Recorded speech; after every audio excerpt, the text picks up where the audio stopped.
Tropical rainforests are located near the equator between the two tropics. Just label the degrees and the tropics located.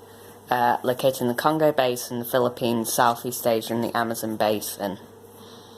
Hot deserts are on either side of the two tropics, the Tropic of Cancer and the Tropic of Capricorn, and located in Central Australia, Northern Africa, Eastern, Northern and Southern America. Trees drop their leaves in winter to cope with the cold weather in temperate deciduous forests. Tundra is found at 60 degrees latitudes, including areas such as Russia. The cold winters and low rainfall mean that vegetation is sparse. Global climate change has already had severe effects on people and the environment, including greater water insecurity, lower crop yields, and increased malnutrition, shrinking glaciers, ice caps and sea level rise. The challenge of reducing and the impact of climate change can be managed by two main approaches, which is mitigation and adaptation. So, just got a booklet here. It's called Managing Climate Change Mitigation. So I'm just going to simplify it.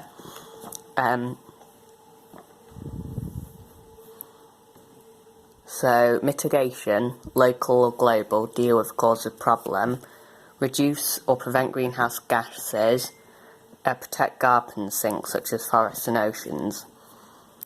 Alternative energy production, so as population increases, so does demand for energy. Energy is used for consumer goods, refrigeration, computers, car, commuting areas producing food, especially meat,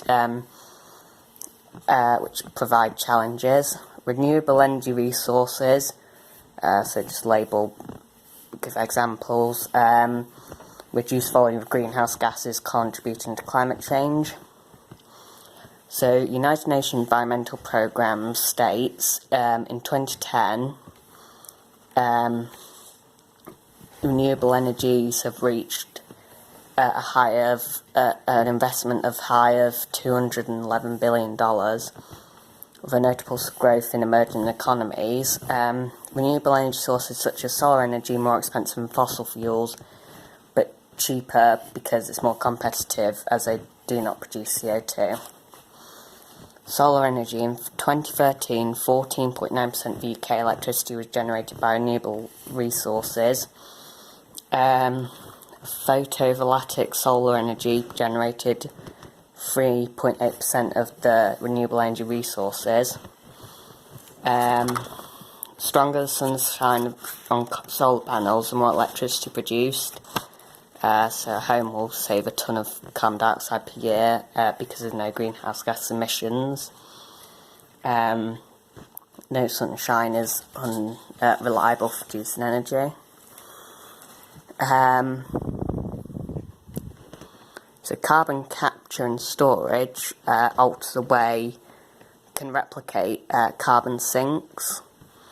So they have power plants and can provide 10 to 55% of the world's total carbon mitigation until 2100.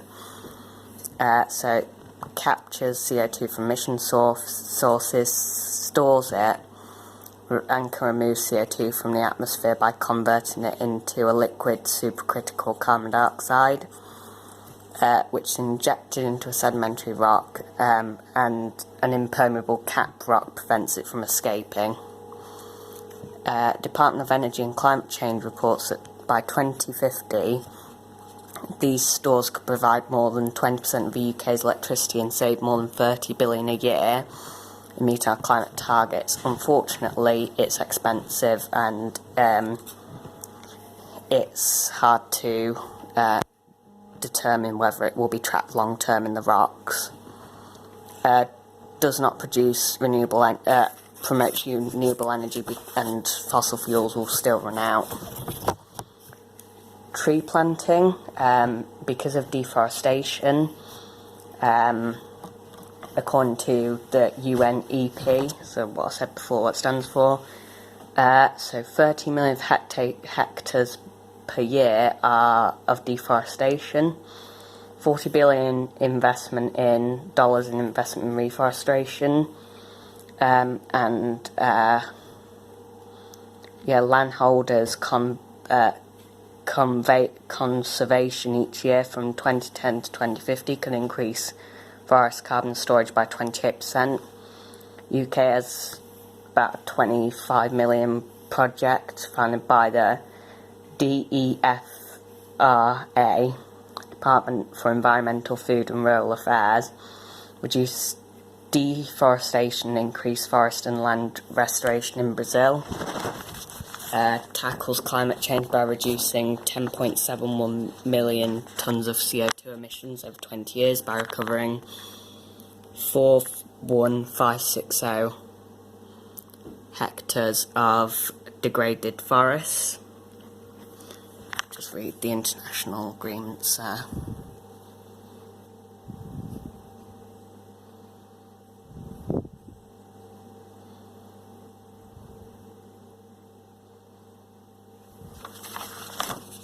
There's a lot to read that bit.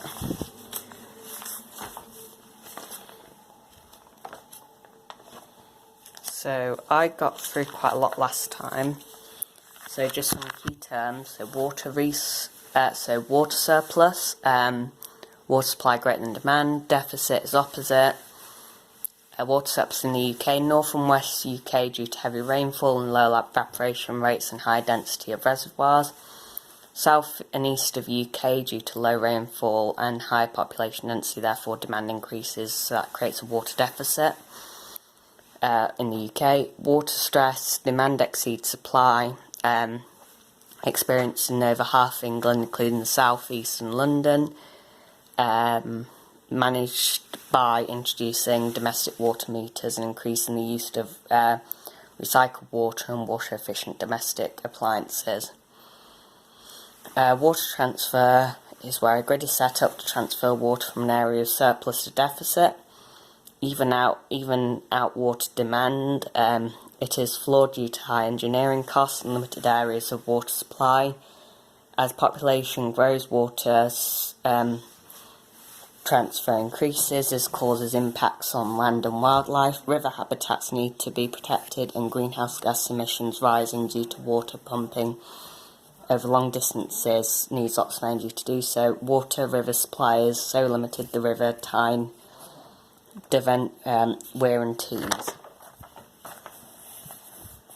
Water quality. Environmental Agency has improved water quality by monitoring river quality, filtering off water sediment. So food surplus, where food is produced, where more food is produced than is needed by the population. Food deficit, lack of food produced required to feed the population. Food insecurity, being without reliable access to enough affordable nutritious food. Food security, access to sufficient, safe, nutritious food to maintain a healthy and active lifestyle.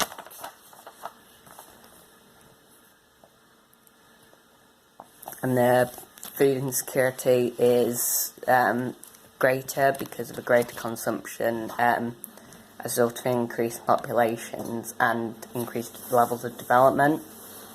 Especially in NEEs like India, Indonesia and China. So, average intake, for example, in India is below 2,390 a day. Recommended is 2,000 to 400, based on age, height, gender and activity level. Therefore, people are undernourished. Food supply in places like sub-Saharan Africa, LIC dense areas have low food supply, causing food deficits in food stocks due to unreliable rainfalls, droughts, and they're more common due to climate change issues.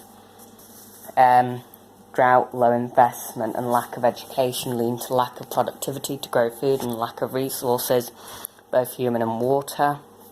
This leads to lack of food for the population, therefore food deficit, along population increase, and places where they have low food consumption, there's an increase in food insecurity leading to undernutrition.